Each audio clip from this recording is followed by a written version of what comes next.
Lifestyle's everything outside. Just bush, beach, in the garden, in the water, just anything adventurous. Just want to be all over the shop all at once. Just want to be everywhere and doing everything, just having as much fun as I can. I think it's mainly telling a story of who I am, who I really aspire to be as well. Someone I look up to with a lot of motivation and a lot of jazz in them and stuff like that. I've been outside in the garden all my life. I was doing gardening before I was a diver, and so there's a lot of florals on there. You've got the manta ray and the shark, which I've always aspired to be like a shark. You just want to be as strong and as fearless as a shark sort of thing. I still don't know what I want to do.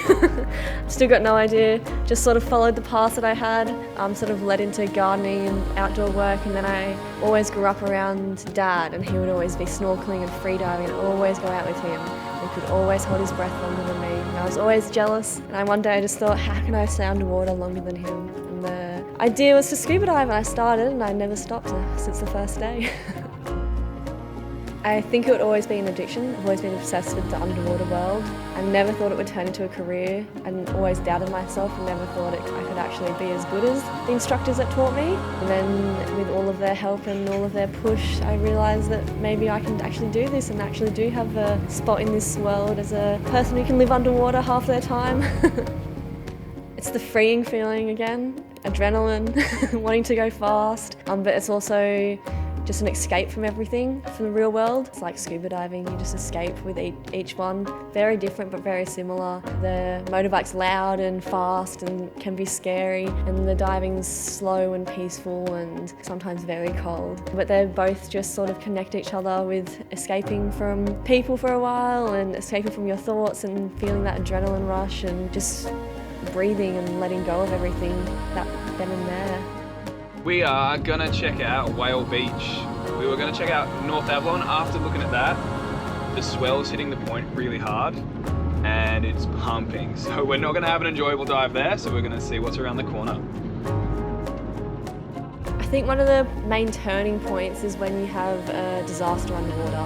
When something happens and the instructor or dive master in front of you isn't looking, and then you have to deal with that person by yourself when you're not qualified. And then when you actually do find a solution to the problem and you realise that, hey, I actually do know more than I think I do, maybe I can actually help other people with their issues and problems and actually guide people, have a safe dive with everyone amongst me and look after them. There's this immense feeling of weightlessness and just floating, and you're in the underwater world. You're not just watching it on TV. You're in it, you're experiencing it, you pretty much feel like a fish. You feel like there's no one else in the entire world experiencing the exact vision that you're looking at right then and there. And it's just quiet and there's no one but you. There's such a peaceful feeling of just being underwater.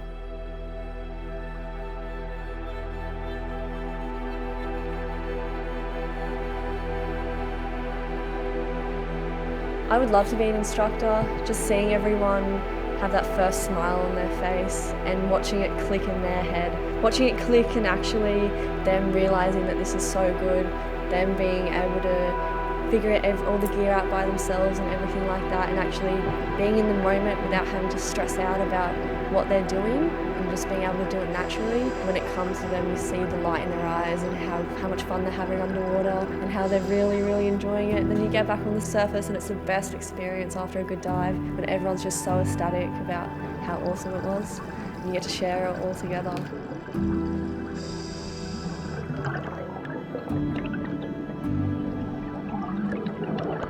Everything slips away as soon as you get under the surface and it's just quiet. And then when you come back up and you surface, I think it stays there for a good couple of hours. You go home, you're stoked, you're really chill, you feel like you've been on something.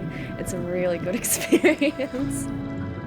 Almost can't explain it and can't force people to want to do it, because I've tried forcing my friends to do it and they're not interested. But I think if people are on the edge, there's just no other feeling like it.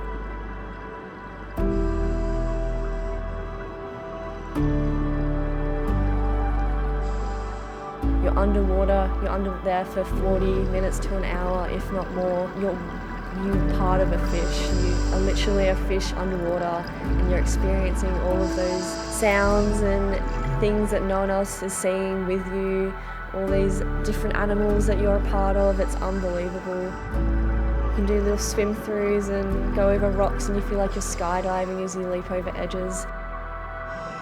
Just being underwater, it's the best experience. You feel like you're flying and floating and swimming all at once. And just being amongst everything is just the coolest thing.